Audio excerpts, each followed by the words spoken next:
What's going on, everybody? This is BKB podcast episode number 5. Today, Sonny and I are joined by a veteran mixed martial artist who has fought in promotions like Bellator, TWC, bare knuckle boxing, and Battlefield. He's also a 5 times Gracie National champion. He has over 48 academies around the world under the banner of Llamas competition team. We had the privilege of cornering JC in his last fight. We are honored to introduce you to JC, the leg lock monster Llamas. How you doing, sir? What's up, brother? How you guys doing? I'm doing amazing, man. Thank you for the interview. It's an amazing day, and grateful, man. Grateful for all the blessings, man. How about you guys? How you guys feeling? Doing good. We're good, man. It was some ride getting to corner you during that fight. It was it was cool to see like the professionalism and how you conduct yourself, you know? Oh no, thank you, man. Thank you for helping me, man. It means a lot. I definitely needed the extra help. I have a question. It's been bugging me for like a couple of weeks or well since my fight. I remember my other cornerman told me that the commission didn't allow us to bring Vaseline to the corner whenever you guys get inside the cage to cover my cut, because I got a little cut. Well, in the fight, I got a little cut, like a little scratch right here. Yeah. And I think on the last round or the 4th round, I got another little scratch right there. And I remember I told my cornerman, like normally this is how it works in every place. Yeah. The cornermans, they can become the cutman if we don't have a cutman. Normally in every corner, you get one cutman, you know? And I noticed, I told Chris, like, hey, get the cutman to treat that little cut that I have because I don't want it to get bigger. And he's like, no, they say there's only one cutman and it went through Kajik because his cut is bigger. And I said, well, you put Vaseline on it. Like you put, basically you dry it, and you put Vaseline. And he said that the commission didn't allow them to have Vaseline in there. Yeah. Is it true? Like, I can answer that. So remember when you were getting your hands wrapped and then we were getting ready to do the walkout and we asked one of the ladies that work with the commission, can we take Vaseline? And she's like, no, they're going to put the Vaseline down at the bottom. Like she actually said she wasn't sure and she was going to get back to us and she never told us. So then she sat with us corner side and she's like, if you need the cut man, you have to go over there and talk to the cut man. So when I went over to the cut man, I'm like, my fighter is cut. Like you need to come to our side. And he said that there's only one cut man and we prioritize the person that has, you know, that's more banged up. So because you busted him up pretty good, he had a lot of cuts on his face. So that's why he kept going to the other side. And every time, because she's like, you have to tell him. He would always just keep going to the other side. He never came to our side till basically the end of the fight. Actually, he didn't even come, right? You had to go. He didn't come, no. Yeah. He didn't come at all. But I don't understand that. Like, how am I gonna get my cuts treat if I don't have a cutman? Like, I don't mind if I don't have a cutman, but like our cornerman normally treat our cuts. Yeah. That was kind of wrong for them side. Like, I think like they need to get the rules set together correctly, because let's say both of the fighters are cut, but one is a little bit more, so the other guy doesn't get to treat the cuts. Yeah, that doesn't make sense. That doesn't make sense. So, and that kind of messed up because Chris told me, like, yeah, the commission told me I cannot have Vaseline inside there. Like, yes, every organization, Bellator, Combate, Valor, BKC, they all let the cornermen have Vaseline on the bucket, and the Vaseline is applied after they dry their cut. You know what I mean? On their cut. That's in every organization. Yeah, even in UFC, every organization. You know what I mean? Yeah. I don't know why she was. Well, maybe I know why.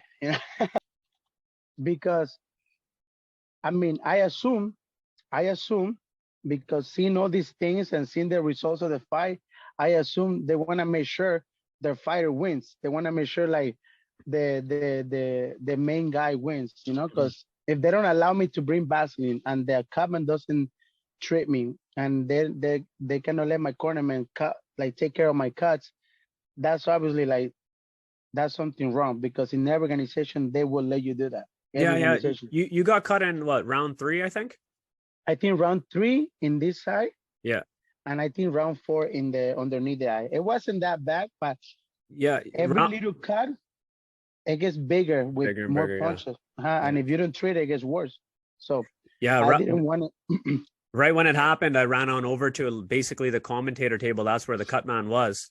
And the response to me was, I have to prioritize the fighter that's more damaged and is more cut up. And basically, we're like, I would keep saying, like, he has a cut. He needs it to be at least patched up, right? This doesn't make any sense. But Yeah. in the wildness of the fight, you know, it just kind of went the way that it went. Yeah, I think at least they should have let you guys like bring Vaseline and like you That would have guys made take sense. care of it. Yeah, because normally the commission is right there next to you guys. It's not like you guys gonna do something illegal with the Vaseline. Like what you gonna do? Like no, nothing. Like she's in front of us He was the right there. entire Yeah. time. Yeah, she's in front of us the entire time, and she telling you guys that you cannot bring Vaseline to cover my cuts. That's kind of messed up. Yeah. It's a learning curve too, right? Now, like next time you come down, we know what went wrong, what didn't go right. So prepared for next time. Because I mean, I know I've been doing this for like 12 years professionally, and I know we bring Vaseline. And I even told Chris, bring the Vaseline. She's like, the commission doesn't want us to bring Vaseline. I was like, why? The comment has to do it. And then she said, well, bring the comment. And they say, it's only one comment. So I spent my entire resting round arguing with Chris why he didn't bring Vaseline for my cut. Yeah. I remember. Yeah. That's funny. Yeah, that's just messed up. But if you had your own cut, man, right? Then the cornaments had the cut man. The cornaments had the cut man. If you had your own cut man, then they would allow the Vaseline. That doesn't make any sense.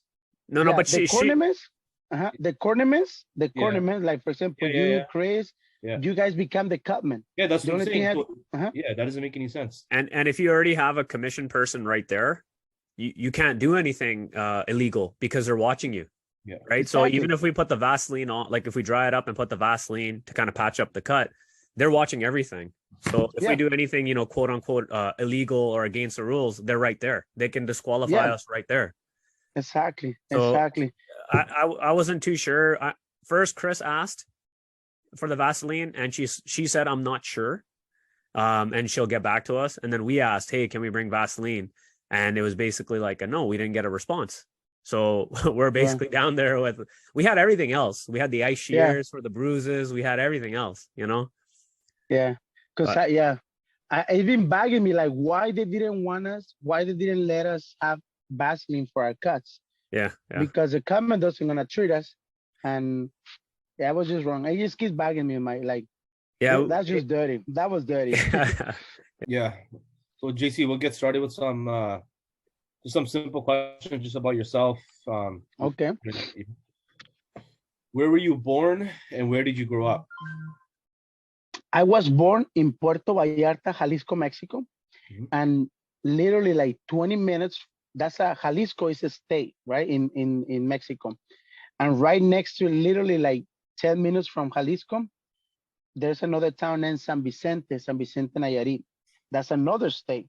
That's where my grandma, but she's not my grandma by blood, but my mom gave me away. So she raised me basically.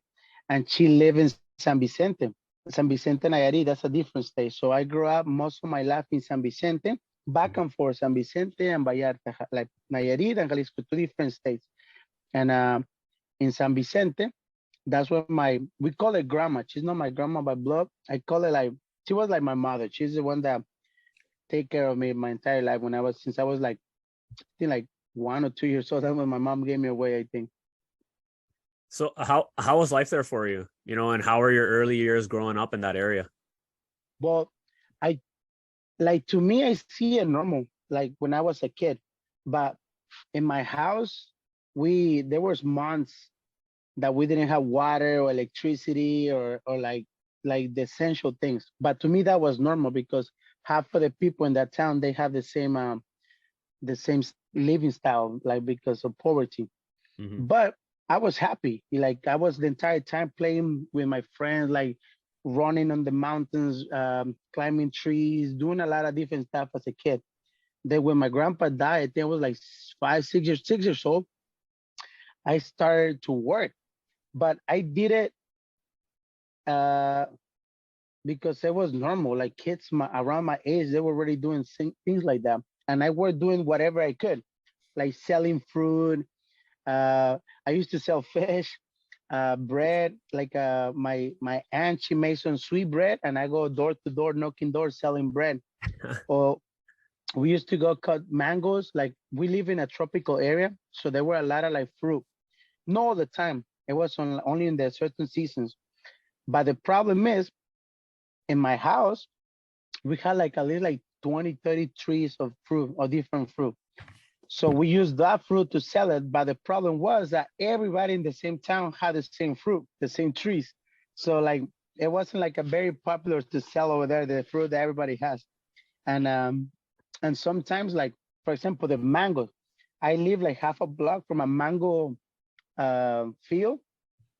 So I was like a thousands of mangoes, free mangoes everywhere. Like you go, like you see mangoes on the floor, like you know what I mean? Like people didn't really pay for mangoes because they can just walk a block and then just can grab a mango. Yeah. So that was one of the things that I learned. Like I had a hustle to sell a mango to a place that they have mangoes everywhere, you know. So we cut it, we trim it, we put it salt, lemon, chili, and in a little bag, we shake, and then they were like, okay, that looks more delicious than just a mango by itself. Wow. So I started learning how to do little things like that, and little by little, I started just like kind of like surviving, but at the same time like learning like to survive and to adapt. That was the I think the thing that helped me the most, like learning how to survive and adapt. That's crazy because I was wondering, we're going to get to it later in the podcast, but where the entrepreneurial side came from, the business side. Right now there. I can tell it started earlier on in life. You know, you had to do that in order to kind of thrive over there, right? Yeah. I remember, man, this lesson is stuck right here in my heart from my grandma. Like, it was like, I think I was like 8 or 9 years old. And I was starving. Me and my brother, we were starving. Like, honestly, we haven't eaten for like at least a day and a half, almost 2 days, man. I was starving. And we tried to like look for anything to make money. But it was some hard times those days. And like block and a half, almost 2 blocks away from my house, there's a store, like a grocery store, like a little one, like a convenience store. Mm-hmm. And the owner of the store, his name is Roman, like Roman. And he told my grandma, my mom, I call it mom. She told her like, her name is Maria del Refugio, and they call it Cuca, like short, like Cuca. I said, Cuca, here's 20 pesos, like $1. So you can feed your kids, you know, like you can give him some food with this money. And then he saw the money and he looked at him and he's like, no, thank you. I appreciate it, but no, thank you. And then I look at my grandma, like I was mad. I was pissed. Like, why she turned down the money? Why she say no? Mm. And then she gave me the look. Back in the days, the old school look, it was like, don't make a scene right now because I whoop you in front of people, you know? That was back in the days. And so whenever she gave me the look, I stopped saying anything. I didn't even look at her no more. I just kept my head down. I was pissed. And then we got home. And then she talked to me and my brother, and she said, my brother's name is Moises. And she said, Juan Carlos, come here. And I said, what's happening? Like, I was mad. I was in my attitude, like, why you turn down the money? But I didn't say nothing like me because I know she will whoop me. So she said to me, look, Roman, he is not the person in charge of you guys. You guys are not his responsibility.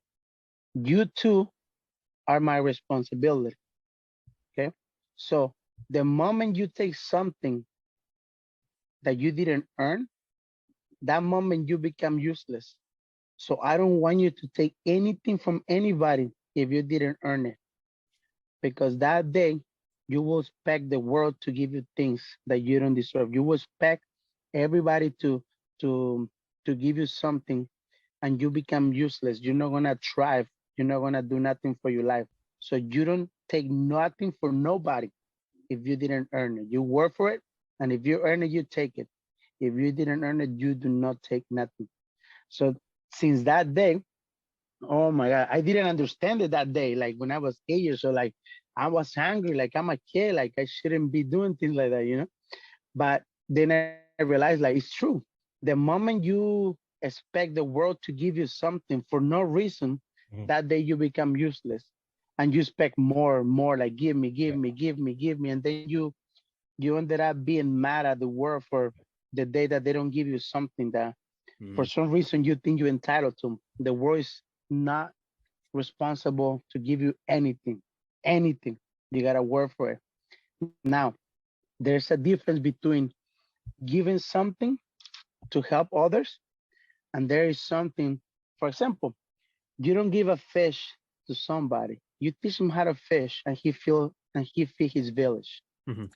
That was basically the whole um, idea of what she wanted to tell me, what she wanted to teach me. So I learned that since I was a kid, and then I started learning, like, you know what?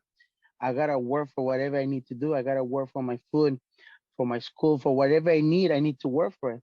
And thanks to that little advice that she gave me when I was 8 years old, man, I'm still passing on that knowledge to my son, to my family, to the people around me, man.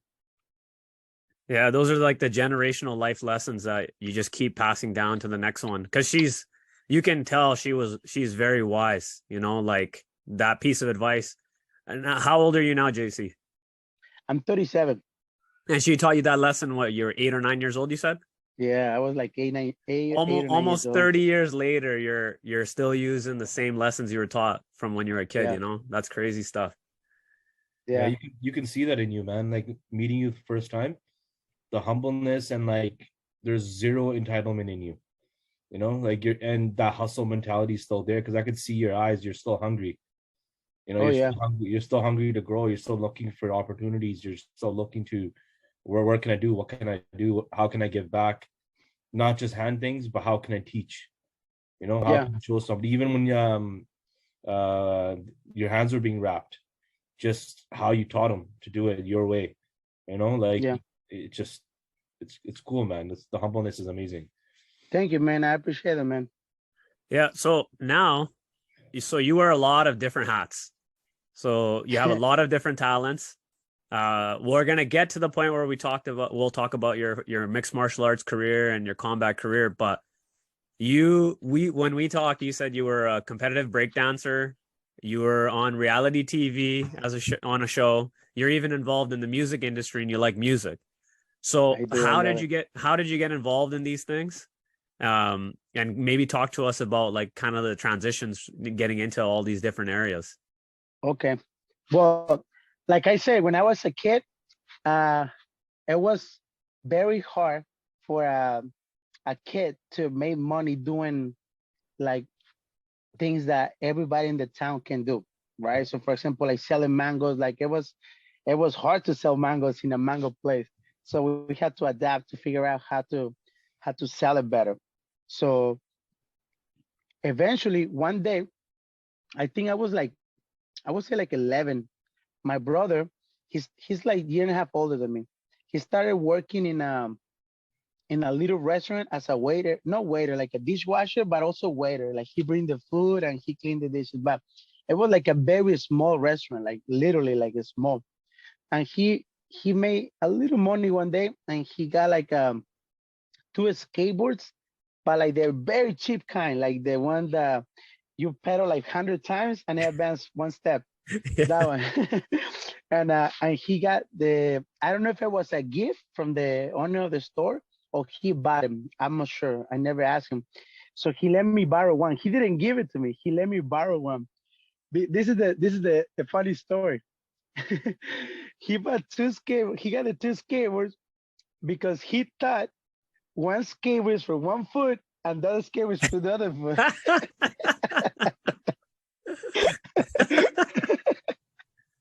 That's why he had two skateboards, not because he wanted to give it to me. Because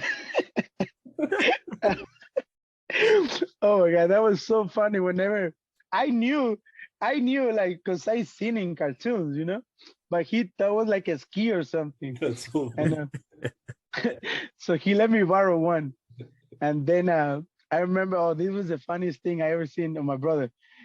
he, like in my hometown in San Vicente, like nobody, none of the kids, it was like a really, really poor neighborhood. Like they haven't ever seen a skateboard live, you know?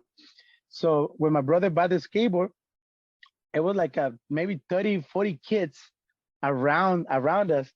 And my, my brother put his skateboard on the floor and he stepped on one and he opened his arm and he said, "Watch me."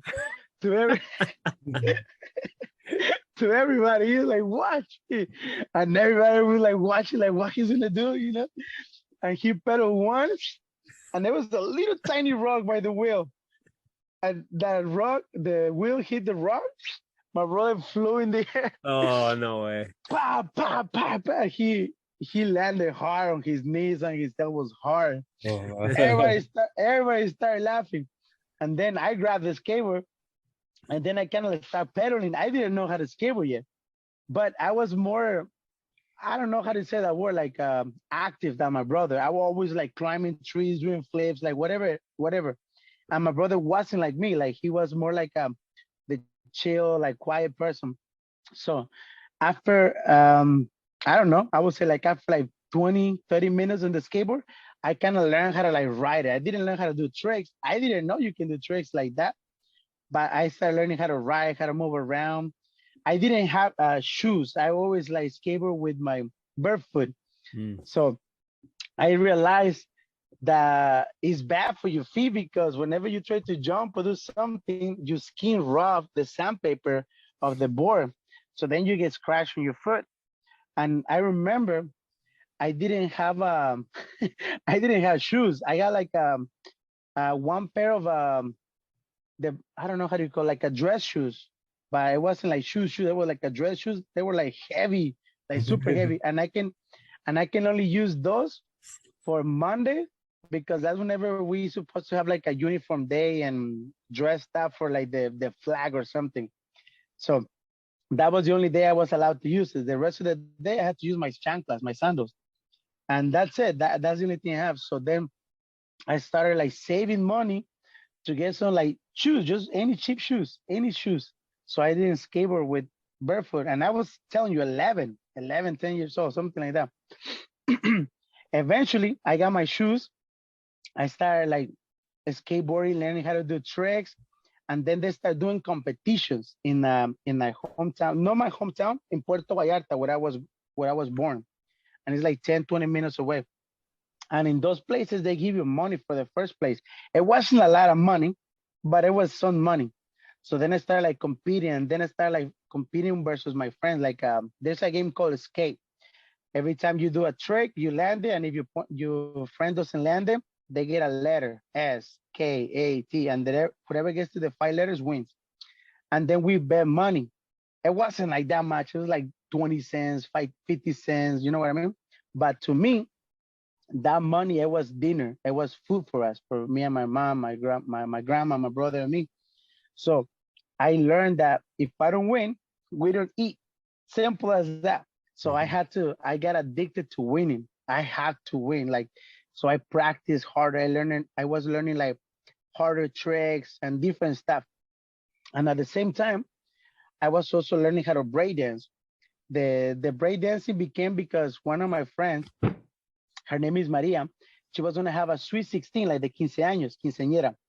And she asked me, like normally whenever you have a quinceañera, they do how do you say like a dance, like a surprise dance. Okay. And they all dance around. But the chambelan that's the name of the dancer, the chambelan. It's like depends how many chambelanas you want. You can have like 10 and 9 females on the main dancer. So it's 10 and 10, right? Like a couple. So she asked me if I want to be the chambelan. And I wanted to do it, but I couldn't because I have to buy my clothes, like the outfit. And I didn't even have money to eat, you know what I mean? So I told her like, oh no, I can't, Maria, because I have a surprise for you. And I didn't have nothing, honestly. I didn't even know what I was gonna do, but I didn't want to tell her like, look, Maria, I'm broke. I don't have no money. I can't do it. And I think I was like 14 at that time. I was like 14. And So I told him, you know what? On your 15 años, I'm gonna do something for you that you're gonna love. You're gonna like it. But on my head, I was like, man, what can I do? What can I do?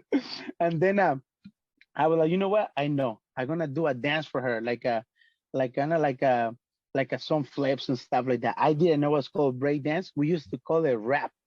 Mm. That's how we used to call it. Well, eventually we find out what's called break dance, but in the beginning we started calling it rap. And then I remember this day at the basketball court in the hometown.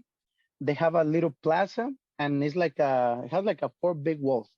Okay. Like it's kind of like a convention center Mhm. without the rooftop, like without the roof, Oh, okay. Okay. without the roof. And inside there they have a basketball court, and they play volleyball and stuff like that. And that's where they do the events. Like if like a DJ comes or like a big banda or like group comes, that's where they perform because it has like blocked all the four walls and they have an entrance. Mhm. So that's where they do the big parties or weddings or quinceaños. So uh so I started like one day at that event at that place. They have a DJ playing music and they have a big screen. And in the screen, it was some guys breakdancing. And I sit down and I just watch and I was like, man, this is what I'm gonna do. I'm gonna do something like this for Maria. So I keep watching, and I start practicing when I was watching it. And I kind of got like few steps, but like it wasn't like that many. And the video keep repeating over different stuff, not just breakdancing. It was like a mix of different stuff. So I was just there waiting for the DJ to play again the breakdancing again for like 3 or 4 hours. And then next week they had another event I don't know, it's like a club sometimes. And then people charge at the door, people walk in and they go dancing. So the same thing, the same DJ, same video. So I sat down and start watching. But from that week to the other week, I already knew like 4 or 5 steps like that when practicing. The quinceaños, they normally like planning like 2, 3 months ahead, like 2 months ahead, approximately. And so by that week, I already knew like decent amount of like steps, nothing crazy, but like at least some of them. And then a guy that has a lot of freckles, his name is Philly. He was the local bully. He was tall guy, like very tall. Like he was like 4 or 5 years older than me, but he was in the same classroom as when we were kids. Like, cause he wasn't that smart. Mm. And then I was sitting down watching the video, and then he came and slapped in the back of the head, like, pow, and laughing. And he's like, ha, ha, ha, ha, to his friend saying, these stupid things that me, he said like, these stupid things, that's true, that's real. And I was like, I look at him like, man, this guy is dumb as hell. And I told her, it is real, man, you dummy. And then he tried to hit me again, and he's like, no, man, those are special effects, that's not real. And I was like, it is real. And then I showed like few moves, like look, and then I did like some of my moves that I learned. It was the backspin, and then like some top rock, like breakdancing and stuff. Oh, damn. Okay. And then he's like, oh my God, that's real. And then since that day, he kind of became not my best friend, but like, he kind of became my friend. He started like bullying me. He stopped like trying to like slap me or hit me, you know? Mm. And in my hometown, it was bad. Like it was really bad. Like people get stabbed, people get killed, people get robbed every day, like every day. It was horrible. But the thing is that if you know those people that is doing that, they don't really mess with you. Because like you hanging out with those people, or like they live in your neighborhood, or like they know that if you do something, you're gonna go tell the parents, you know, something like that. So a lot of times they don't mess with you, but sometimes they don't care. They're just on drugs, they high, and they don't care. I got stabbed several times. I almost got murdered several times in my hometown when I was a kid. That's crazy. So I started dancing, and then I was like, you know what? I know how to dance now. Like not that good, but I know how to like create something. And then I gathered like maybe like 10 or 12 of my friends. And then I started teaching what I knew for breakdancing. So then we created a choreography. And everybody said, you know what? This is what we're gonna wear. We're gonna wear the blue jeans and the white shirt. Why blue jeans and white shirt? Because that was a uniform from the school. so Okay. so everybody had it, right? Everybody had it. And so I said, all right, let's do it. So we went to the quinceañera, to the quinceañera party, and they did the ball, they did a surprise, the ball, the walls with the quinceañera. And then the DJ announced, all right, guys, now we have a surprise dance for the quinceañera created by Llamas and his crew. And right whenever he was saying that, all my friends, it was like, I think it was like 12 of us total. All of them, they start cheeking out, man. Every single one of them, like, I don't want to do this, man. My stomach hurts. I don't know. I don't feel good. I don't remember all the steps. And we started dancing with a song from Backstreet Boys, like the Everybody. Oh, yeah. That song was very popular back then. Yeah. Oh, yeah. And so that was the song for the choreography. So the DJ called us out to go to the dance floor. Nobody wanted to go. Nobody. So I was like, man, God damn it. I was pissed because I'm going to look embarrassed on myself. And there was another guy named Ezekiel. We call it Gene. And Gene said, like, I'll do it, man. Let's go. So it was just me and Gene. Out of 12 people, just me and Gene decided to jump in. So we walk in. It was amazing, man. All the lights were off. They had the blue light, the dark light that make you look blue if you have white shirt. And they put the smoke, like, oh, that's cool. Everything was dark, but they had the dark light. And just a white shirt look blue, right? And then when the smoke came in and the song, everybody, they started like putting the flashlights and the strobes and everything. We started, oh man, we killed it, man. Like, it was amazing. And everybody, after that night, I became a local celebrity that night. Everybody started bringing, I was like 14. Everybody started bringing me beers, drinks, food, like that. Like, man, that was amazing. You gotta teach me how to do that. Everybody, man, like, they forgot about the quinceañera girl, the quinceañera. They came to me to like celebrate how amazing I did. The quinceañera girl, she was so happy. She's like, oh my God, thank you. So since that day, like, it felt amazing, like, not to worry about food. Because for me, it was a struggle every day to find something to do to make money. So then when everybody bring me like a bunch of plates of food and drinks, I didn't drink, but it felt good not to have a necessity to like look for food or drinks. You know what I mean? Mm-hmm. And so then I took all the plates that they gave me and took it home and gave it to my mom and my brother. And I was like, you know what, man, this is awesome, man. I'm going to keep doing something like that so I can make money and buy food or get money from this, And then I started doing that. I started competing every weekend as like a different, it wasn't popular. Like breakdancing and skateboard, it wasn't popular in my hometown. We made it popular because everybody liked it. Everybody loved it. So thanks to that, the competitions, like we start talking to the owners of the little clubs to do a rap competition. We didn't know what's called breakdance. So like, and they start putting like rap battle or like rap competition. And I was the most advanced rapper, breakdancer on my hometown because I was the one that kind of started there. So then eventually we start going to other towns that they already did it, that they already competed. And me, the necessity, like, I can't lose, man. I have to win. So I start getting better. I start doing like a harder tricks. I start learning how to do like power move, like hex spins, flares. How are you learning at this point, JC? Because before you were learning on the thing that you saw at the clubs and stuff, right, where they had the screen. But how are you learning the new tricks now? My friend Alex, we call him Alex Video. His dad, he owns a video store, like the VHS. So we used to go there, and he had like a couple. It was one. What's the name of the battle? Battle of the year. They do these battles in Germany. Different places, but mostly in Germany, and they put it on tape.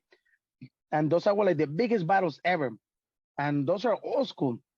Then I start like watching videos from like Rocksteady crew whenever they first started dancing, and they had some of those in tape. So my friend Alice Video, he said like, bro, we have some dancing videos in my store with my dad. So we used to go by it, like watch him at the store with him, because he was one of the guys that was dancing with us too.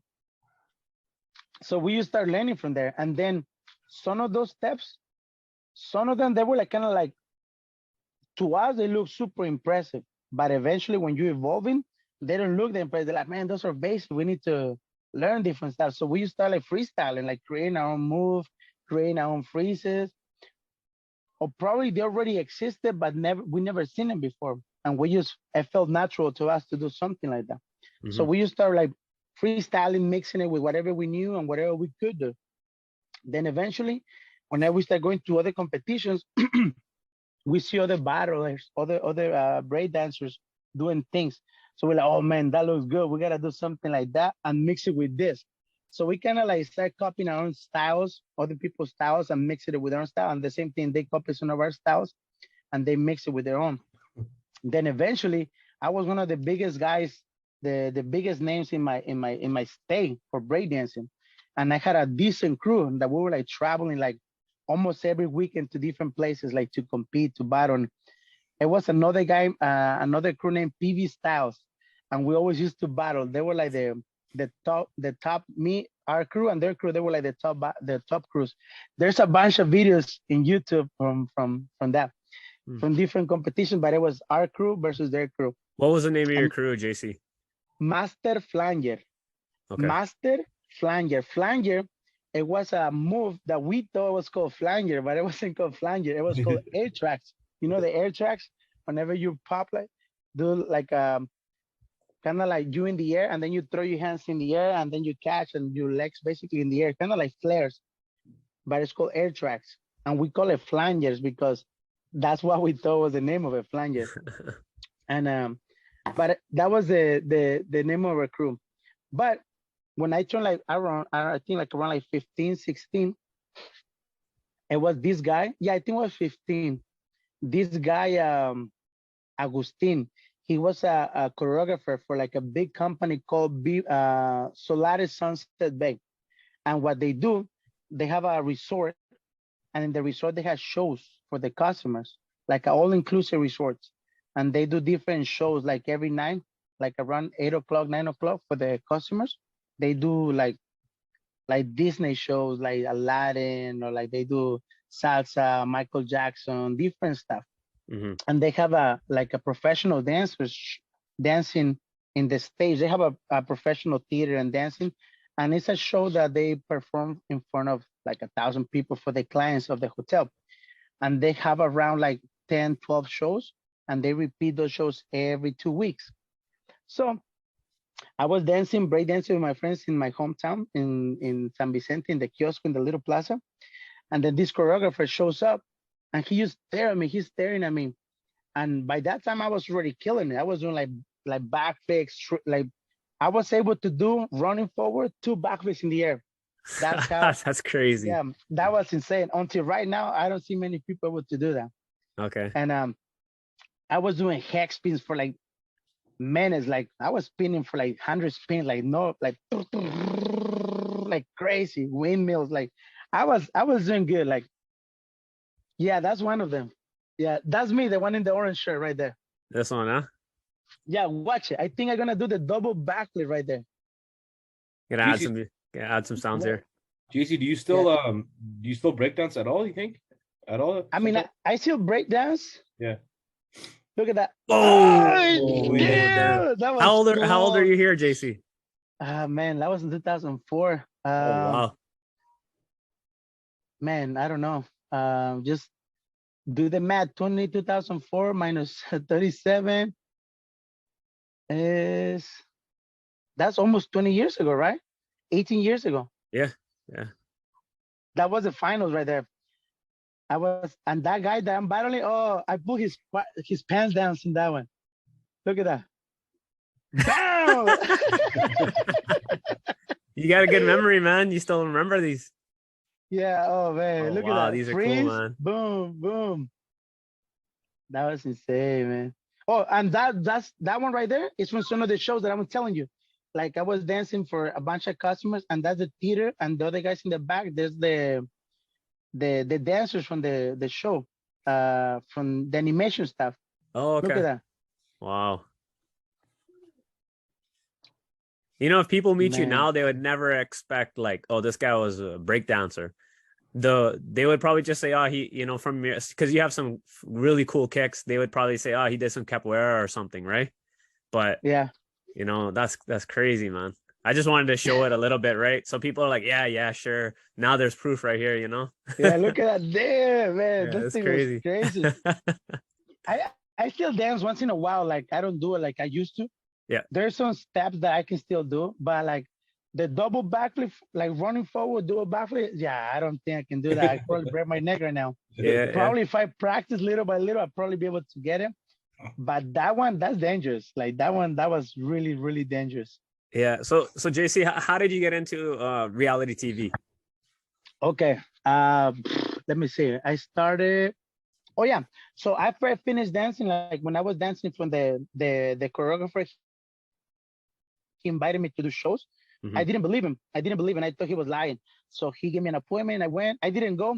He came back like 2 days later to the kiosk. He told me, "Hey, why you didn't go?" Blah blah blah. I said, "I didn't believe you. I didn't have the money to go, but now I believe him." So I went. They hired me. I started doing shows, and every 6 months I was traveling to different. Well, in the beginning I started in Mexico in Puerto Vallarta for like I think until I was like 17 around there. They offered me to go out of the country, but my mom and my dad they were separated. Hmm. So my mom didn't want to sign my permit for my passport, and my dad either. They're like, "No, what are you gonna do over there? Let's stay here." And I was like, "Whoa!" They offered me like a big job, like a big opportunity, and they didn't want me to go. So Hmm. the moment I turned 18, I got my own passport and I take off. I left. I left. I gone. And then by that time, I was working for another company called Viva Wyndham. And the Viva Wyndham, they have a like 100 and something hotels around the world. And every year or every 2 years, they buy a new hotel or they build new ones. And I was the one of the main choreographers. So I knew all the shows. So my job was to teach the new guys, the new dancers of the hotel that they just got, all the shows that we have. Because it was the same dance shows everywhere, everywhere, all the 100 hotels, the same dance shows. So my job was to teach the new dancers the shows, basically. So every 6 months, I was traveling like different places, different countries, Bahamas, Cuba, all around Mexico, Dominican Republic, like different places. So whenever I was in the Bahamas, my mom called me and told me that my grandma got sick. She got cancer. So I quit everything. I was also playing soccer. I got an opportunity. Man, this is insane. You won't believe me. I got an opportunity to play soccer for a national team in the Bahamas. And they will give me the resident, they will give me like, they will naturalize me. I think that's how you say in English. They will give me like Citizenship. basically my citizenship if I play for their team, basically. I was a really good soccer player. And so they did a couple interviews whenever I was there. And man, that was one of my main things, soccer. I always play soccer since I was a kid, always. And it was the same thing due to the necessity. I had to be good at soccer because we play penalty kicks or we play like one against one, the entire field for like 10 cents. And for me, those 10 cents, they were like couple eggs to eat for me and my family. So I had to get good at it or I won't eat, basically. Hmm. So then whenever I was in the Bahamas, my mom called me and told me that my grandma got cancer. She got sick. She I quit everything. And then I moved back to Mexico. So all the, I don't know, like 6, 7 years that I saved money from doing like the dancing and all that stuff, they were gone in like 3 months paying for the medicine. Like I was paying, they were gone. Back in Mexico, there's no such a thing like insurance or you pay this and then nothing. Everything comes out of your pocket. So then I told my mom, my grandma, I told her that it was gonna be very hard for me to provide being there in Mexico. In Mexico, they pay very little and the things are so expensive. And I told like, I don't want to lose you. So I need to move out of here. I can watch you die. So I gotta find something to do and it's impossible to do it here. So I started looking around, and then I found out that engineering and fiber optics is like one of the most paying jobs for things that I can do, like a better money, because I also got my bachelor's in electromechanics, physics, and mathematics. And the next option for me, it was to become an architect or an engineer. So I found out that in the US, uh, the fiber optics, basically anything related with data, like internet, um, the communications, everything runs through fiber optics. And that job is gonna continue because that's the evolution of the human. And I know that job is gonna be there for very, very long time, and it's gonna be paid the most, some of the most. So then I tried to figure out where can I learn that and how much and how can I afford it. So I found out that in Bakersfield, it was a company that they will pay for your school if you work for them for a certain amount of time. So I said, that's it. So I started working for there as a service technician, as an installer, then service technician. And I was going to school, like doing my school and learning how to do that. And I guess like 6, 7 years later, I I got to another necessity that all the money that I was making, I was sending it to pay for my grandma's medicine. And for my brother has schizophrenia too. He started developing schizophrenia, and the rest of the money was just to pay my bills, like just my rent, my water, whatever I needed, and the rest of it was just to pay for my grandma's medicine and my brother's medicine as well, and just to help him out with whatever I could. And so after every paycheck, I was basically broke. Like I was living day by day. Like there was a bunch of things like I wanted to buy that, but I couldn't. Like if I die, I won't be able to pay rent or something. So I was like that for a little while. Then my mom called me and told me eventually, look, the doctors, they say we owe this much money and they will not give her next treatment on Monday if we don't pay this amount by this day. And they always like make us they give us bad faces, like they look at us like we begging for things, but we're paying for everything. Mhm. And then she said like, well, find the money. And I remember like she told me that on I think it was on a Monday, and the Friday before that, like 3 days before that, I already sent them everything I had, everything. Like I was broke. I didn't have nothing on my bank account, maybe like $20 maybe. And I start asking all my friends, like, can I borrow some money? And nobody, man, nobody had money. So I remember I went to a guy named Paul Gonzalez. He had a gym, and I wasn't training MMA yet. Okay, I wasn't training MMA. I started doing jujitsu, and I had like 4 months, 5 months training jujitsu. I was a white belt, and I was only able to train once or twice a week because of my days off and my school. So I was always bouncing around. Like I was training at Tommy Little. Sometimes I went to a string couture in Las Vegas with my friend Dennis Davis. He's actually the head coach at string couture with all the UFC fighters, and he was one of my best friend's best friend. So that's how I got to meet him. My best friend, his name is Rodney. He was like a very, he was one of my best friends, and he was a professional fighter in Bakersfield. And he got shot, he got killed. Like somebody just came and popped him in the head and killed him. And just crazy people. So whenever I could on my days off, I went to train there or sometimes different places. But whenever I was training on my days off, I was training with like really, really good people, like really, really good people. And then Ron introduced me to a lot of great people. So I talked to Paul, the guy that had the gym. I was actually fixing his, I think his internet. And I told him, hey, brother, can you lend me some money and I install free cable for you, your family, anybody, and I'll give you the money back in 2 weeks. I just need some money. I have a family emergency. Sorry to cut you. Sorry to cut you off. But JC, how much did they need, like roughly, Back for all the then, treatment? Yeah. no, for the next treatment and with whatever we're behind, I think Back then, it was like 12,000 pesos. Okay. 12,000 pesos. It was like, I would say like $600-700, something like that's how much we were behind. Mm-hmm. That's how much we were behind. And back then, it was like, it looked like it was probably more money, but something around there. Okay. And the thing is, we couldn't never catch up to whatever we owe, basically. Mm-hmm. Like every month we were paying, doing payments, and I was paying as fast as I could, like doing everything. But I got to the point like, well, you need to pay because you're getting a new treatment this week and it's this much. And I was paying every 2 weeks. So it looked like I was never catching up, It was getting bigger and bigger. So then I talked to Paul, and then Paul told me, well, I don't have any money, brother, but there is a fight. Eagle Mountain Casino is a Asian reservation in Porterville.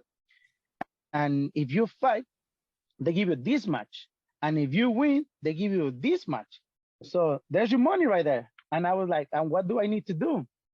And he's like, boy, you just need to fight and win and make weight. And I was like, what is the weight? And he's like, the guy that pulled out is actually one of my guys. His guy pulled out. He got injured, I guess. And his opponent, his name is Gabriel Gill. And I said, but what exactly I need, like, to fight? And he's like, well, you need to make weight. You need to be 170. So they check my weight. They have a scale. I was 197. And I think it was a Monday, and I need to weigh in on Thursday. So I got like 3.5 days to make weight. And I got 27 pounds to cut. So then I started looking around like internet, like how if I can do it. And then I saw some videos. Yeah, you can cut 20 pounds in 2-3 days. You can do the water low. But I was like, man, I need to do 27.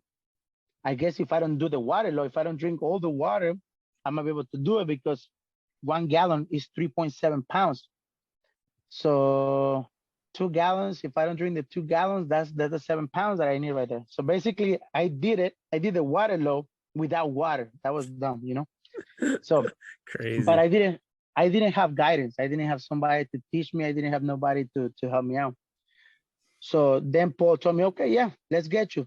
So he sent my information. They said, okay, let's do it. Gabriel Gill, he had like 3 months preparing for that fight, but his opponent got injured. So, and I didn't know until like the day of the fight. He was a professional boxer for 8 years. I don't know how long he did it for amateur, and I don't know how long he did MMA amateur, but that was his first professional MMA fight. But he was already 8 years as a professional boxer, and I don't know how long for MMA.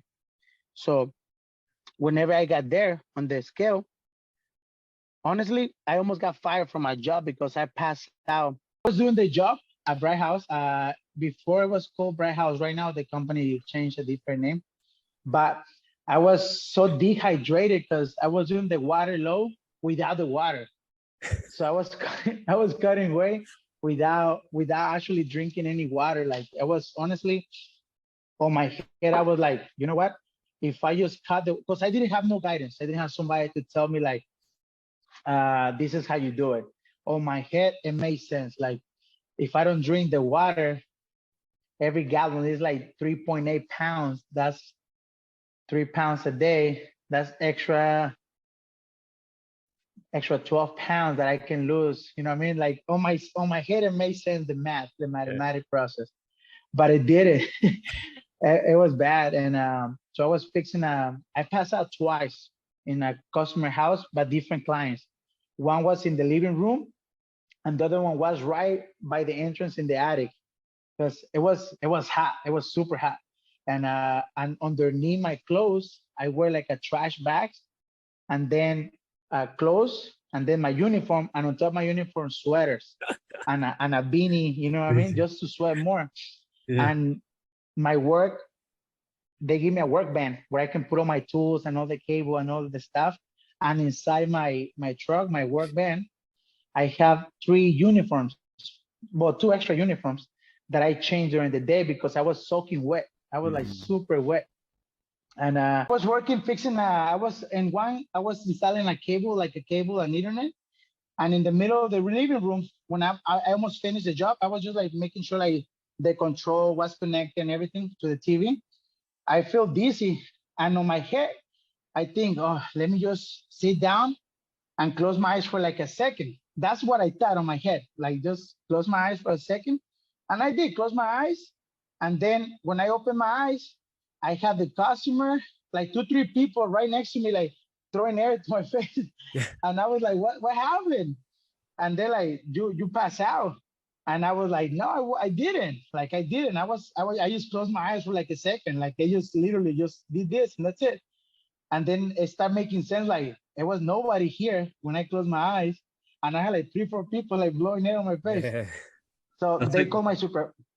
that's like when Yeah, they call. the fighter gets knocked out and he's like, "Wait, oh, I'm fine. What are you talking about? Nothing happened." Yeah, basically. So they call my supervisor, and my supervisor came, and they had to take me to do drug tests because normally it's like a company policy. Like if an incident happened or something like that, you have to get tested just to make sure you're not under influence or drugs, stuff like that for the company. Mhm. So they took me to do a drug test, and he asked me like, "What happened?"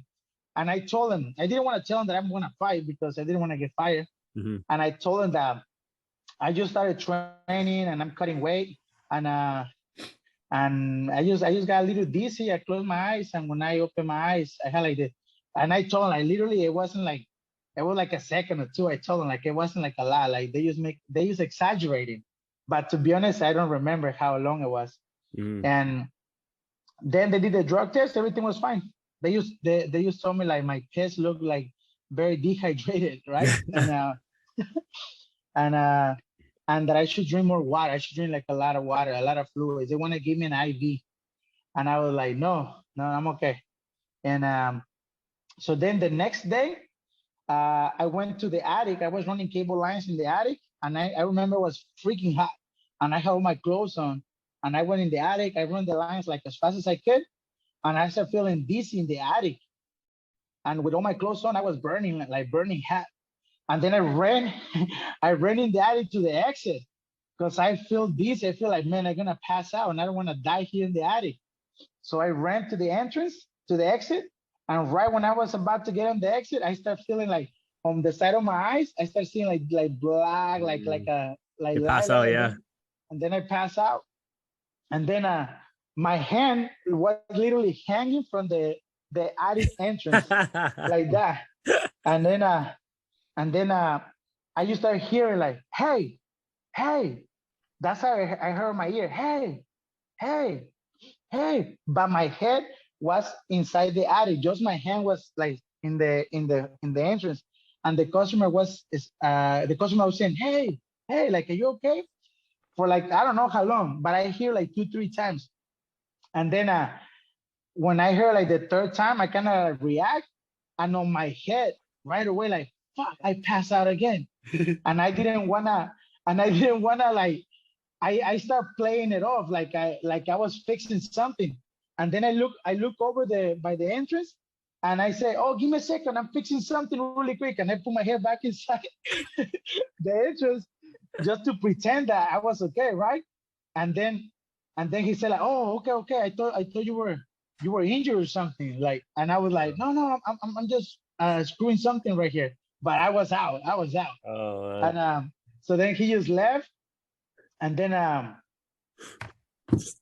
think like I don't know, like an hour later, I was fixing everything. He asked me again, like, "Are you okay, man? Because you look sick." And honestly, I started looking like a crackhead, like a tweaker, because Mhm. my cheeks started like sucking in. My eyes were red the entire freaking time. I was wobbling when I was walking. My lips were like dry, like Yeah. very dry, and I was hungry, like I was hungry as hell, man. So basically, I didn't eat no food for like three days, and I drink very little water, just very little, just to like don't die.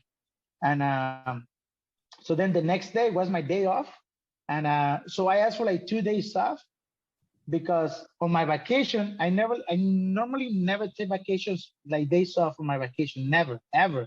I work my days off because I needed the money for my family.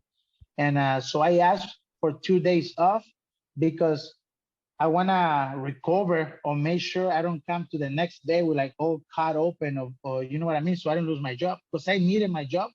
because they were paying for my school as well. So I didn't want to lose my job, because if I lose my job, I cannot graduate and I had to pay out of my pocket for the school. So I went to the weigh-ins, and oh my God, this is embarrassing, because when I saw my opponent, his name is Gabriel. When I saw my opponent, Paul Gonzalez told me, like, that's your opponent right there. And I look at him and I was like, there's no freaking way he is 170. There's no way. That guy looked like a bodybuilder. And I was like, and I look like a tweaker, like it's all I shrank, and like my face like very like sucked in. And then he told me, like, yeah, like he had like 3 months to prepare for the fight. Like, you just barely find out. You his opponent replacement, so he got time to cut. And on top of that, he's been fighting professional boxing for 8 years. And he was undefeated in professional boxing. And I don't know how long he did amateur boxing and amateur MMA, but that was his first professional MMA fight. So then I asked Paul, like, why you didn't tell me that before? Like, man, like I have zero experience. Like I have no amateur fights, no exhibition fights, no nothing. I haven't even sparred yet, you know? I don't know. I grapple, like I've been doing jiu-jitsu for like 5 months, something like that. I was still a white belt, you know, like I'm not like a monster in jiu-jitsu. Like I'm not like a ADCC world champion, you know? Nah. So I got scared when I saw him, and I want to back out. Like on my head, I was thinking like, man, what excuse can I give so I can pull out of this fight? Like that's how I felt when I saw him. And then I was like, there's no way he's 170. There's no way. So they got us on the scale, and JC Llamas and Gabriel to the scale, please. So I jumped in. I was 170.5. We get 1 pound allowance. So from 197, you started that cut, right? Yes, from 190, and I had 3.5 days to cut the weight. 3.5 days. Back in the days, the weigh-ins, they weren't in the morning. They were like at 9 or like around like 4 or 5 p.m. Right now, they made it like early in the morning, like 36 hours, 30 to 36 hours prior to the fight.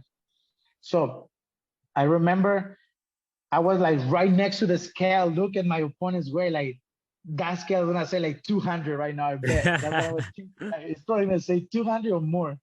And he jumped in on the scale. He was 169. I was like, no freaking way. How is no, like the scale is wrong. Like they cheating already. On my head, like they probably have like a machine that they press and it says 169. Like on my head, I got so many doubts. Was he just shredded, or was he like big? He was big and shredded. And if you see the video, check this out. This is his arms. I swear to God. If you see the video, they took a bunch of pictures of that fight. The promotion or the photographer. Yeah. My leg. I swear to God, this is no joke. My leg was same size or even smaller than his arms. That's how big that motherflower was. That motherflower was big. And his legs looked like my entire core, you know. So he was big, and he just had like a skinny waist, but like a huge upper body. He was built like Brock Lesnar, kind of. So how did that fight go then, JC? Bro, that was the worst experience of my life. But I learned one thing. By the inspiration of desperation, we do great things. So the first round, I started swinging like crazy. In the first 30 seconds, like I tried to knock him out with one punch. Listen, I never fought before, like professionally, but I did fight on the streets like a lot when I was younger. But it's not the same. Like street fighting and professional. That guy was very composed, a beautiful head movement, like beautiful technique. Like I have no technique. He was 10 times better than me, like for sure. But the funny thing is, whenever I was throwing and swinging, I was landing some punches because I swing like from different angles, like basically like that. And I was landing and I was swinging hard. So he started getting a little nervous of my wildness. You know what I mean? Like he didn't want to get caught. So the moment he get close to me, The moment he got like close to me, I started swinging like crazy. Mm. So he kind of got a little like cautious, like, okay, I gotta like wait, relax, time. So in 30 seconds in the first round, I got stout. I was tired. I was weak. Like my hands started feeling heavy. I couldn't breathe, but I couldn't quit. I could not quit. I needed to win because I needed the money to pay for the medicines. Like Mhm. it was not like a maybe. No, there was like no maybe. I have to win no matter what. So I keep swinging. So I start closing my eyes. Half of the fight, I have my eyes closed, and I was just swinging, biting my teeth, and then just swinging like crazy. And whenever he was throwing punches at me, I swear, man, this is funny. It's like the cartoons. Whenever one of the characters throw a rock or a knife or something to the other guy, and the other guy finds money on the floor, and he has no idea they throwing rocks or knives, and he ducks, grab the money, and then he finds something else, grab, and then the things passing to the side, and he Yeah. has no idea. That's how it was for half of the fight. Like he was swinging at me, and he was missing, and I had my eyes closed, and they were just moving like crazy. And I opened my eyes and I was like, did he throw anything? Because I have no idea he did. But he didn't land it, right? Oh, wow. And I was landing and I was kicking and landing, kicking and landing. And then on the second round, at the end of the second round, I used all my strength, the rest of my strength. And I don't know how, but I took him down right by the fence. And I throw two nasty elbows, like with my right hand, bah, on the floor. And I hit him right in the jaw twice. And I was about to throw the third one. I think like two of those more, that's it. He was done. Then when I was about to throw the third one, ring, time was up, finished. So then he got up like nothing. He got up pissed, and I couldn't even get up. My corner, the people that Paul and Ronnie and other people that was there, they were in my corner. I didn't even know them, so they were in my corner, and they told me like, get up, get up. I couldn't, so I had to use the fence to get up. I was like dead, and then I got to my corner, and a friend of mine that he got shot, he got killed like 6 years ago. Ronnie, he was actually fighting on the same event. That's how I met him, and he was kind of like helping me. He was kind of like telling me like to like kind of like how to like think and focus on the fight, the day of the fight. And then he asked me like, why you fighting? And I never really like to tell my personal business to my friends or people that I know, because I like to keep my privacy. But I guess thanks to me telling him, it helped me, it motivated me. So I told him what's going on. Like I needed medicine, I needed money to pay for some medicine for my grandma. So he came and whispered on my ear, and he's like, "Do it for your grandma, do it for your grandma." That's And crazy. then I start like something inside me like fired me up, and I started screaming like, "Ah!" And I got to the third round on fire up. My body couldn't move, like I was dead. But inside, like it's something inside of me, like was like, "Fuck your body, let's go, let's go." So Yeah. I got up and I kept going and I kept swinging. And then my opponent, he throw like the nastiest uppercut to my liver, like nasty, like, bah! And he hit me. And when he hit me, my mouthpiece flew. And whenever that thing flew, I felt it like, God, I never felt that pain in my life. But I kept swinging, and I was like, my body was like shutting down, like, oh, like it hurts. But I keep swinging and kicking, acting like nothing happened to me. Hmm. Hmm. But I keep swinging and kicking, and then the referee stopped the fight to get my mouthpiece on the floor, and he gave it to me. He said, like, if you speak your mouthpiece again, I'm gonna take a point from you. And on my head, I was like, Motherflower, I didn't spit it out. He almost killed me with that shot. Like that thing just came out. But I couldn't even talk. I was like, oh, okay. So he gave it to me, put it in my mouth, and we continued. And then my opponent, he was getting I guess how do you say that word? Like pissed. He was getting mad. How do you say that word? Like Frustrated. frustrated that he couldn't hit me. And he was like, come on, let's go. Because he know I was tired. Like he know like I was in this position like he was like, let's go. So I was like, okay, let's start swinging. And I started swinging. And so then the round ended, and they got us in the center. And then Ronnie and Paul got inside the cage with me. And then Paul and Ronnie said, "Hey, do some push-ups in the floor. Show the entire world that you're not tired." I was like, "Hell no. I probably won't get up if I do a push-up." So basically, they were trying to tell me to do something so the judges, so the rest of the people see that I wasn't tired. Yeah. But I was dead. Like, there was no way I was gonna do a push-up. Like, I do one push-up, I die probably.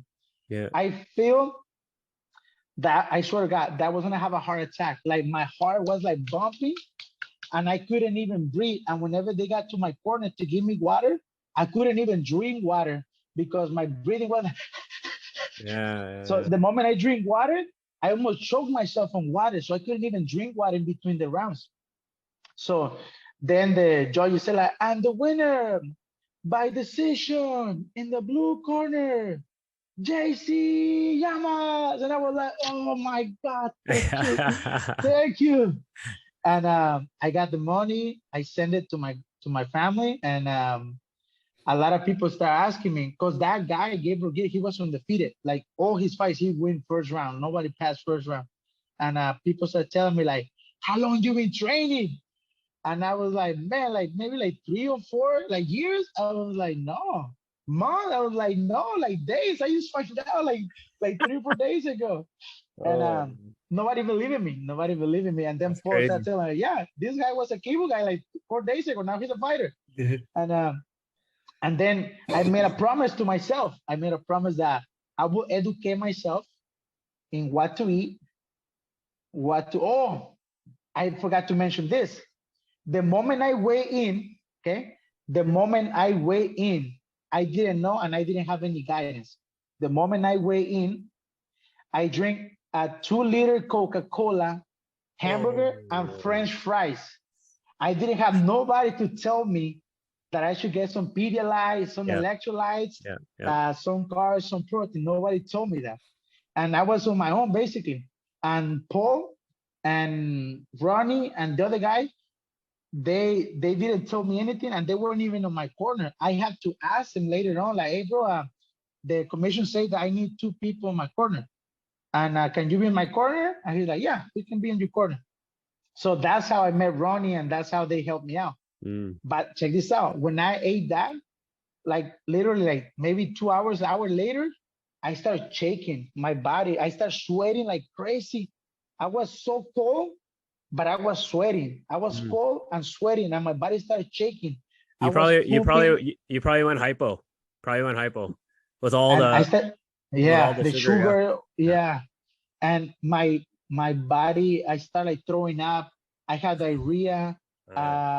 I almost ended up in the hospital. Like it was bad. It was horrible. And like the day of the fight, I gained like literally like maybe like 2-3 pounds. Like I didn't gain that much weight because I was throwing up and puking all night.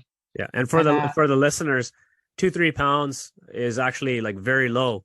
Fighters can go up to like 7 to 15 pounds the next day. So 2-3 pounds is like very, very low amount. Like that JC could have been up like 10, 15 pounds possibly. I normally gain 20 pounds now. Normally 20 pounds, 15 to 20. That's my average right now.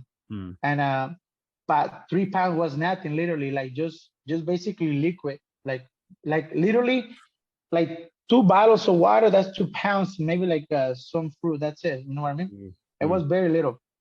And I feel so bad like during the fight. I feel like I could have died, honestly. Like I feel like I would have a heart attack in the fight. That's how horrible it was.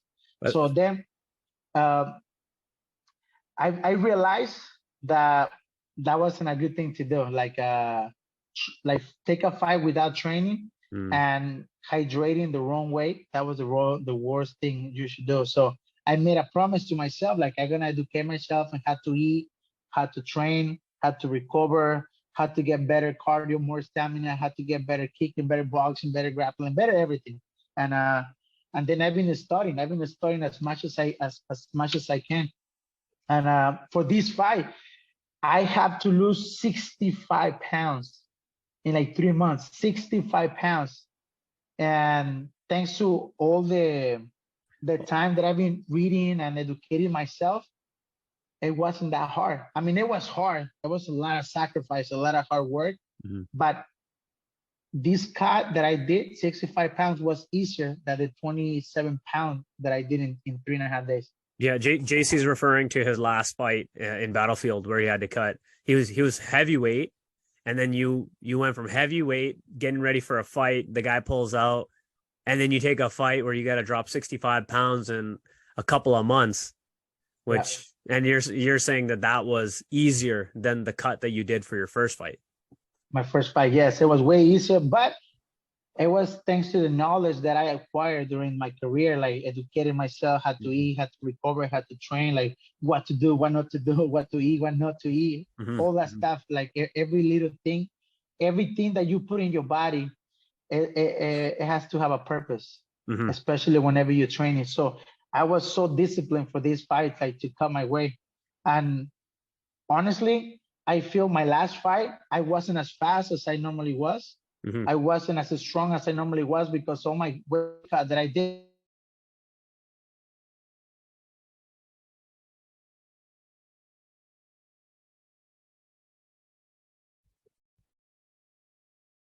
Oh, I think you cut out. Yeah. Oh, there we go. You're back now. You cut out there. Okay. Well, I'll repeat what I just said. Sure. Basically, I think the 65 pounds that I cut for this fight, I felt it. I felt it like I wasn't as fast or as explosive the way I normally fight. I feel like it has some factors against me for all the weight that I cut. But even though I feel like my cardio was decent enough, because we did 5-minute rounds, and I seen fighters that they elite fighters, and by the round number 3, number 4, they're dying. The cardio is bad, And I felt like I pushed the entire 5 rounds. I was moving, punching, kicking, blocking, the entire 5 rounds. It was not like I was taking a long breather. I feel that my opponent was way more tired than I was, because whenever I see the videos, whenever he went to his corner, he's like, and I was just listening. I wasn't even breathing hard. Like if you pay attention to that, I wasn't even breathing hard.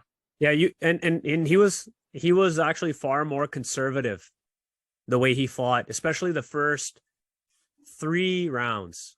Like the amount of volume that you were able to put on in that first 3 rounds.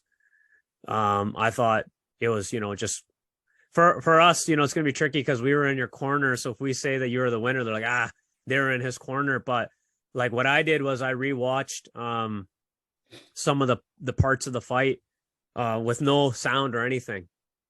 And I was like, you know what, man, like in my opinion, like it was a clear winner in terms of the volume. Like it's hard because in MMA, you don't know how much they value like maybe the control, octagon control or damage or whatever you want to call it, right? But yeah, I mean, for me, it was clear cut that you were the winner. It was still like a pretty close fight if you look at it from a perspective of like you guys both beat each other up pretty good, right? So, but like in terms of like overall volume, if you're going to take that into consideration, I think your volume was almost double, right, in terms of strikes. Yeah. There was what's the name of this guy? I think his name is Michael.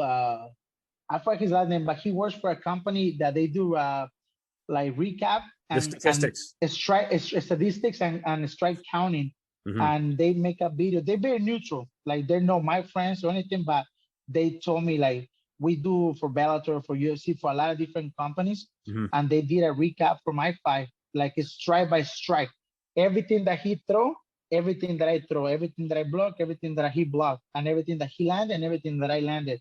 And in every single round, I landed more than he did. And they say the total count was 76. I landed 76, and he landed 44. Yeah. And that's including the partial kicks that I blocked, because none of the kicks that he throw literally like landed clean. Yeah, you were able to get some defense in there. Yeah. Yeah. So like, but the people and the commentators, they were like, say like, oh my God, he almost got him. He almost not. But nah, I was like, nah. You have You have a very good game face. Like there was one of those low calf kicks where I'm like I knew it hit hard and it hurt, and you just did that like nothing, right? Yeah. And I knew because I was like, oh man, that hit like because a few of them you checked pretty good. That one Yeah. you could see like it hit and you stepped kind of hard. I'm like, oh man, but in your face, you're like, no, nothing. Yeah, he got me good with like I think he landed like six or seven kicks. No, probably he threw like seven kicks, and I think he landed like five clean, like good. Mhm. And I think I checked two of those, and I think he broke his foot or his toe in one of the checks because I know his foot flaps on my knee, Yeah. and I know his foot was swollen, like swollen. He was limping after the fight, Yeah. and I don't know if his foot broke or no, but I felt it, like I felt his foot hurt, and but also my calf was hurting too. So I Mhm. had to switch to southpaw because my leg was hurting. And prior to the fight, way prior to the fight, my left knee, I dislocated my left knee too.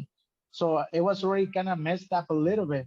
And so whenever he started kicking, that was like, man, god damn it, he's kicking my bad leg. So I Yeah. had to switch my whole and I wasn't expecting low kick. I wasn't expecting low kicks. Mhm. And another thing that I guess it was my ego. I think it was my ego, like on my head. I was thinking, this is how I do it. I reveal my secret for my fights. When my opponent punched me once, I punch him at least 2, 3 times, and I have a count on my head. Mhm. And every time he punched me, I have to punch him at least 2, 3 times more. Mhm. So I have a points ahead of my opponent. So that's how I kept like, okay, he landed one, I had to give him 2 or 3. Mhm. And then he landed another one, I have to give him 2 or 3. And I know it was ahead on points, like by far. So on my head, I was like, I'm winning the rounds standing up. Why do I need to take him to the ground? I Mhm. tried to take him to the ground twice, but I didn't really like try to force him like to try to actually take him to the ground hard. Because on my head, I was like, there's no point to force a takedown because I'm winning on a strike. And that's what I thought, that's what I thought. Mhm. And then when they realized like, yeah, I don't think I'm gonna win this fight because he's the local guy, he's a champion. They had 3 judges from Vancouver. He's from Vancouver. He's the face of the company. It's gonna be impossible to beat him. But on my head, I was like, I hope they fair, and they make it fair. And I felt like I won, so I raised my hand. I raised my hand. You cutting out there, Sonny.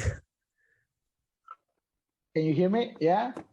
Yeah. You're good. Yeah. Okay. So I raise my hand whenever they say 47, 48, 49, 46, something like that. I was like, okay, yeah, I definitely won. I definitely won. And then they say, I'm the winner, DJ. And I was like, what? Oh my God. I was like, no. Yeah. But You know what it is, man. Like, people are always gonna say that, oh yeah, be graceful in defeat and all that stuff, right? I mean, we accept like what happened in terms of the results. It's not like we're talking about that, but if anybody is not familiar with fighting, go watch some Pride Fighting Championship fights back in the Pride days. If you ever fought a Japanese fighter and it went to decision, 99.9% chance you're going to lose, right? yeah, Regardless of if you almost practically dominated the guy and he had like only one moment in the fight he did anything good. So like, not saying that's how it was here, but there's definitely a lot of other factors aside from the fight, especially when it goes decision. Even in the UFC, man, like if you look at some of those fight cards, it's like, how the heck did you score that 49-46 when everybody was 48-49, right? So, I can agree with you on that. So, JC, I want to be respectful of your time. I know you got like a pretty packed schedule in terms of the training and stuff at the academy. So I wanted to get Sonny to run you through something like new that we're putting in. It's called the speed round. So it's very quick questions. Some of the questions are related to mixed martial arts and martial arts. Some are unrelated to that. But I'd love if you could let us run you through some of those speed round questions if you're cool with that. let's do it. Okay, Let's cool. do it. Ready? First question is, what was your toughest fight? My first fight, Gabriel. Yeah, that's what I was thinking. Yeah. Okay. What is your favorite cheat meal? Or junk food meal? My favorite cheat meal, I got two. It will be ice cream and Yeah. tres leches cake, like 3 meal cake. I don't know if you try it. I have, Yeah. It's yeah. delicious. Yeah, it's Okay, what delicious. kind of But ice cream though? You can't just say ice cream. What flavor? I have, man, Oreo, I man. mix. It's Yeah, all I about mix. Oreo. I mix my Oreo. flavors, but No, I will say Oreo. acai, acai, or coconut. I can. Sonny, have you had acai bowls? I've had the bowls, yeah, so it's good, but man, Oreo ice cream, bro. You can't. Okay, I tell you something. You can't mess around, man. You can't I don't mess know if around. it was in Vancouver or not, but the acai here in California, it tastes a lot different than acai in Vancouver. And I'm pretty when sure, 'cause I feel like you guys, yeah, you guys get it. The actual stuff out here, it's like it's all juices or fake it like doesn't taste like acai. When I try, I flavor. was like, "What is this?" Flavor. It doesn't taste. I was pissed. Yeah, Yeah, And they that put a was, lot of extra sugar in there. yeah, like, and you know what it was? And that was I was craving that the entire fight camp. And I was telling my tournament, Chris Torres, I was telling me like the moment I cut weight, the moment I weigh in, I'm gonna run to get acai. And I ordered like 3 different like acai bowls. Man, they were bad. I didn't like it. yeah. A lot of They were it's like bad. flavor. Like I used to get a acai shake from this shake place by the house. I'm not gonna say the brand name for it, but I'm like, oh, so where's your berry? She's like, oh, it's right here. It was like a little like container, and she's just putting like 3 tablespoons of acai like liquid. Like I'm like, that's the how are you even saying that acai is in there? Yeah. Just adding the Yeah, no, flavor. but the acai from California, well, they bring it from Rio, the Yeah, Rio that's de what I'm saying. Janeiro. Yeah. Yep. It tastes Right. amazing. It's called Acai Roots. That's the best brand. Acai Acai roots, yeah, that's the Yeah. one. Because when I was in San Diego, there used to be a lot of those spots, right? It's a huge Brazilian crowd there too. Now with all the Brazilian jiu-jitsu. San Diego. San Diego's Brazil right there. Yeah, for sure. So that's where we had it. Acai roots is the one. What's the next one, bro? Is, what is the worst job you've ever had? The worst job, man, you have no idea how many jobs I've done in my life. But I think every job taught me to teach me something that as right now in this life, in this moment, I'm grateful that I did it because I know how to do it. Okay, Yeah. what's the But I would toughest? say What's the toughest job then? the toughest job was probably the cable because I was the one climbing the pole, the poles, Yeah. like without ladders or anything, just like with gap and then just climbing. And Yeah, I one of got my certified. Yeah. And you can die, you can kill yourself if you fell from that. Yeah. And the thing is, in the company, I was the main guy to do that, and a lot of installers they didn't want to climb, so they called me to go do their job. So I hated that because I didn't think it was worth the extra $150 a month to do that, you know? Yeah. It's scary, man. That's so high up there too. Yeah. If you couldn't be an MMA fighter, what other career would you pursue? Say that again? Said if you couldn't be an MMA fighter, what other career would you pursue? Well, I got different degrees. I'm an electromechanic. I'm also have my engineering in fiber optics. I'm also a music producer. I was a professional dancer. Maybe soccer, professional soccer player. I was gonna play for a professional team in Mexico, and a lot of different things happened, and I didn't do so. Soccer was one of my biggest passions too. Okay. Your favorite movie and why? My favorite movie. Oh yes, I think.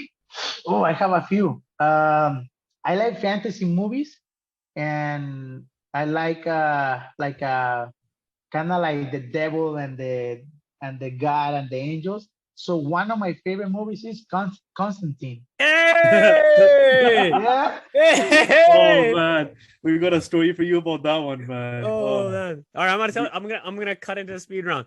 So Constantine is one of my favorite movies. Keanu Reeves, right? Yes. And Sonny, I was like, hey man, have you watched Constantine? It's a freaking awesome movie. He's like, yeah. And Sonny has this habit of he won't know what we're talking about, but he'll like kind of talk in the conversation like he knows what he's talking about, right? Like, yeah. Constantine, the place. I'm like, no man, Constantine the movie, right? And he's like talking about a place, and oh man, it's an ongoing joke that we've had for like a better part of a decade, brother. But that movie is awesome. And I heard it's gonna be a second one, right? It's coming a second one.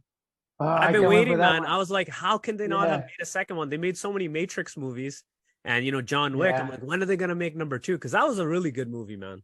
yeah. For any of And the the, Avatar is the other one too. The Avatar, the eh, the Airbender. You know, the last Airbender. yeah, yeah, Yeah, yeah, That yeah. one, but not the movie, the series that they have. yeah. That's awesome, man. Sonny, have you Yeah, seen that? Airbender. Yeah, the last, well, the movie's The Last Airbender, but yeah, Avatar is a series. Oh no, yeah. Avatar. I haven't seen. Check it out. It's like an animated I've series. seen. I know what it is. I just haven't because every time I started watching it, I put it on downstairs in the theater. But everyone was like, "Oh man, just turn it off. If you didn't watch it in the theaters, there was no point." I'm like, It's not Avatar the place though. "No, no, it's the movie, the blue guys." Yeah, just making No, sure. no, no, not the blue guys. It's a kid that has like a Mastered the blue arrow yeah, tattoos, and he master air, and he master water, fire, yeah, and yeah. he controls all the elements. It's just No, really but nice. Big, Avatar is from that, isn't it? No, that's a movie. So JC is talking about a TV series.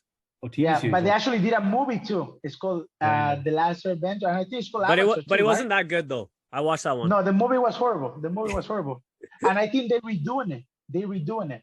They should. It's such a good series. If they can do it Yeah. properly, Yeah. that movie, the other one wasn't good though.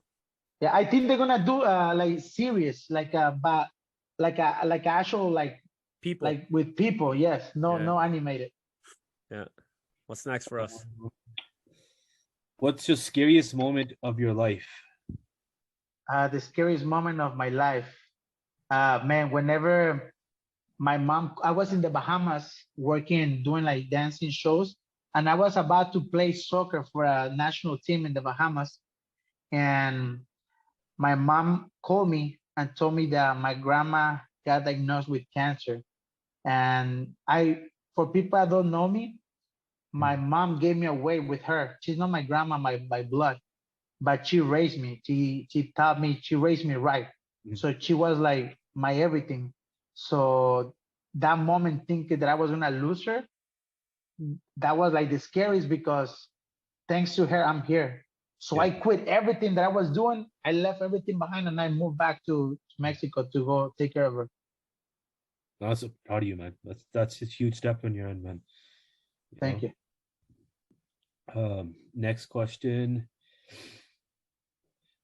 What secret talent do you have? Secret talent. A lot of people doesn't know, but I was 2 times national champion in chess. Hey, really? I'm really, Wow. I'm really good in chess. Yeah. Awesome, man. And I also play the flute. Man, you have Next time you're here, you can tell me some tricks. Yes. I mean, I've been learning how to play again. I used to play as a kid, but then I stopped. But it's a good time pass, man. It's a good way to keep your brain active, you know? Yeah. So many moves to it.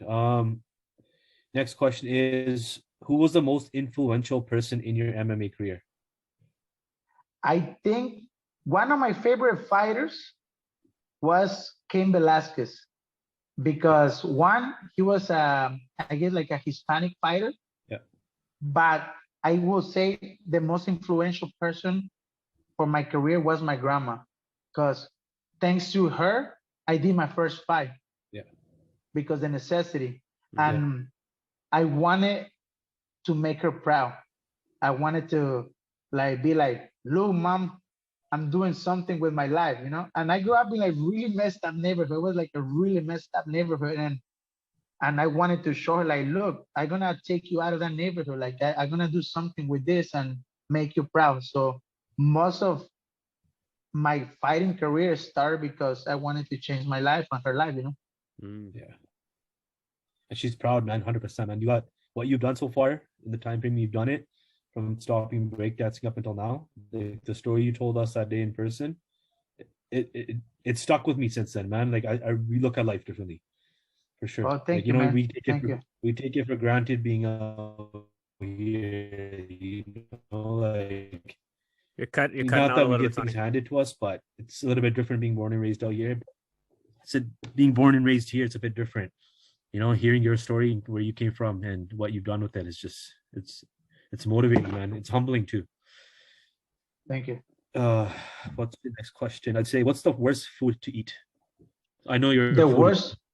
Yeah, I know you're a foodie. It's kind of hard, but what's the worst food? The food that you will not eat, the worst food. Okay. Let me see. Let me see. When I'm fighting or just in general? In general. Like, I Okay. used to hate mushrooms, but I mean, I'm okay now.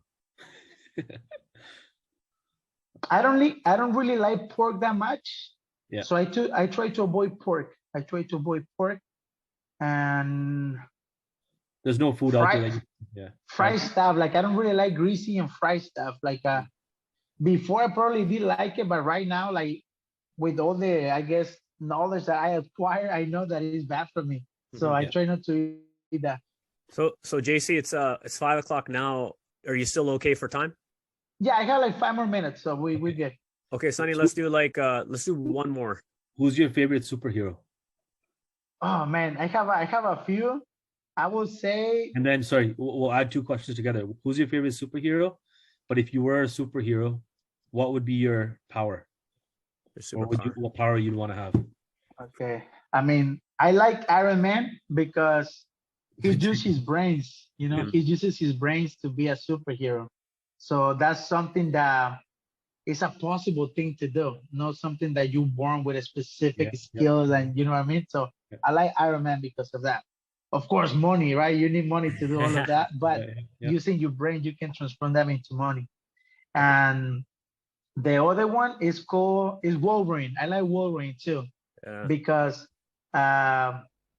he at the end the way he changed his life around. You know, he was a badass in the beginning, like he didn't listen to nobody, but at the end he always did the right thing, and that kind of like I feel like reflect my life like that because when I grew up I was a rebel. Like I didn't like if somebody look at me wrong, I always wanted like, what's up, man? Let's go. Like, you know, I never let nobody punk me or try to like disrespect me. And right now, I see life different. Like somebody try to say something or try to start a fight, I just ignore and walk away. Like I know I can whoop his ass, but I don't want to whoop his ass because I don't want no problems. I just want solutions. So I have one last question. I really wanted to know this one for you. So who are your top 5 people in mixed martial arts? So it could be your top 5 fighters, or it could be like maybe the top 5, like a mix of fighters and coaches. But who are your like top 5 people in mixed martial arts in for you, you know, or in general? Okay, in mixed martial arts, I would say Kim Velasquez is like one of my favorite fighters, like for sure. And I like Conor McGregor, not his cockiness, but his confidence. I like his confidence, and I like his story too, because I know what it feels to not have food, water, drinks, to live in like a really messed up environment. I know, and I feel related with like his story, his life story. Um, and I like his fighting style. He's good. He's not bad. He's good. I like Showtime. I like Showtime fighters because he likes to put a show, and I like to do like fancy kicks, fancy flips as well. And I understand that the fight is a show business. Is to entertain the people. It's not to have a personal vendetta or personal issue with your opponent. So I like that. I like Showtime fighters, and that's for martial art. But if we have boxing, I like Julio Cesar Chavez. No Junior, Julio Cesar Chavez, sir. And I like Mike Tyson, Muhammad Ali for sure because his message behind it, you know, like I like people like that. And for coaches, I like Freddie Roach. He's a good coach. I work with him a lot of times. He's a great coach. And man, there's a lot of good coaches for jiu-jitsu, for MMA, but like my coaches, man, I like my coaches, the people that train me, Tommy Little, Fabiano Ija, my cornerman Chris Torres, like my students, man, like honestly, a lot of my students, they inspire me, like because I see a lot of these kids and I would like, I know this kid is gonna be one of the greatest. I know, I can tell, like, so those kids like made me like keep training, keep driving, keep teaching them more so I can make sure they get there, you know? So I will say like my students is one of my, no one in specific, but a lot of them. And my son as well. I think my son is is gonna be one of the greatest fighters too. Giancarlo Magno nice. Llamas. Remember the name. Nice. So that's perfect. That's a perfect way to end it. You know, passing on the torch to the next generation, and we're gonna be looking forward to seeing your son grow up, and we want to see him out there on the biggest stages. So that's all we got for you today, JC. Thank you very much for taking the time to sit down with us. We didn't even get into all of our material, so hopefully we can get you on again one day when, you know, we can line it up. But I mean, man, you're a great human being, great mixed martial artist, a true professional. We got to see that firsthand. Definitely a person that's giving back to the people. We didn't get into the fact that you have 48 different academies. 49 now. I got a new one. Yeah, that's right. That's right. Yeah, I just got a new one like a week ago. Yeah, so you know, you're passing on, you know, the knowledge to the next generation and impacting a lot of lives. So, I mean, coming from your story that you talked to us about earlier on and your humble beginnings to where you are now, man, it's a crazy story. And hopefully our audience can pick up some nuggets in there and apply it to their own lives. So once again, from me and Sonny, we want to say thank you very much for sitting down with us. And for people that want to follow JC on Instagram, it's at jcllamasmma. So that's jcllamasmma on Instagram. And on Facebook, it's JC Llamas, same name there. And on YouTube, it's also JC Llamas. So are there any other avenues that the people can reach out to you on, JC? Yeah, I just opened a TikTok and it's JC Llamas MMA. My Twitter got hacked, so I get a new one. It's called JC Llamas Music. And I have exclusive news for you guys, exclusive. I just found out yesterday night. I'll be fighting back on February 23rd in Vancouver, Canada. Yeah. Yeah. So they already gave me an opponent, but it's not 100% sure they need to accept it. So I'm just waiting for the opponent confirmation, but I will be fighting February 23rd in Vancouver, Canada again in BFL. So for the local crowd, get some tickets. You can see them fight, and you know, you guys are going to be in for a surprise. Nobody knows about this. Okay, nobody knows. This is you guys are the first people that find out about this. You got to cut this out then. You want to cut it out? Do I have to cut this out? Nah, fuck it. Just leave it there. It was a pleasure again to be in your corner. And it's going to be a pleasure again to watch you fight on February 23rd.